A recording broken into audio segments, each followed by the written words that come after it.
ફરી અરજદારો લાંબી લાઈનોમાં ઊભા રહેવા માટે મજબૂર બન્યા છે। સસ્તું અનાજ લેવું હોય તો કેવાયસી ફરજિયાત કરવામાં આવતા જનસેવા કેન્દ્રો પર અરજદારોનો ધસારો વધ્યો છે। લોકો ધંધો રોજગાર મૂકી કેવાયસી માટે લાઈનોમાં ઊભા રહ્યા। તંત્રના નિર્ણય સામે રોષ પણ વ્યક્ત કરવામાં આવ્યો છે। કેવાયસી માટે 3 દિવસનું વેઇટિંગ છે।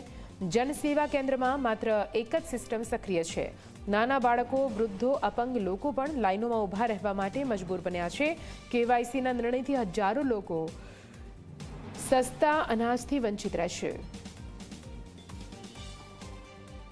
હું આધાર કાર્ડમાં કેવાયસી કરાવવા આવ્યો હતો। રેશન કાર્ડમાં પહેલા કીધેલું હતું કે રેશન કાર્ડમાં એમને અનાજ આપશું, કેવાયસી કરેલ હશે કે નહીં હોય તોય, છતાંય અચાનક નિર્ણય લેવામાં આવ્યો કે હવે તમને રેશન કાર્ડ ઉપર કેવાયસી વગર રેશન આપવામાં નહીં આવે।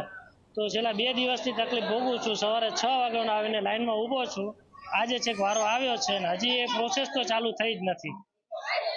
શું માંગ છે તમારી? માંગ એવી છે કે સેન્ટર એક વધારો અને આજે અચાનક જે નિર્ણય લીધો છે એ યોગ્ય નથી લાગતો।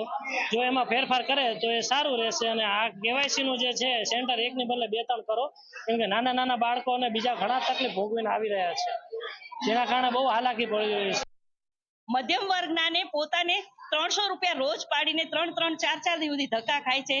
ઈ લોકોને કેવાયસી વગર અનાજ મળતું નથી, તો ઈ લોકોનો શું વાંક છે? અપંગો, મારી નજર સામે હું જોઉં છું કે અપંગ એક ભાઈ છે, ઈ પોતે કેવાયસી કરવા માટે આવ્યા છે અને જે વિદેશ ભણતા હોય દીકરા દીકરીઓ, એનું કેવાયસી નથી થતું, તો એનું શું કરવું? એના માટે સરકારશ્રીને એક પ્રશ્ન છે કે આનો યોગ્ય નિર્ણય લ્યો કે આમ પ્રજા હેરાન ન થાય, ગરીબ પ્રજા, કારણ કે પોતે કેવી રીતના પૂરું કરતા હોય મધ્યમ વર્ગને ખબર હોય। હવે આ ફ્રીમાં તમે ઘઉં ચોખા આપો છો તો એ લોકોને શું ભાવવા પડે કે રોજ પાડીને આવતા 3-4 ધક્કા ખાય છે।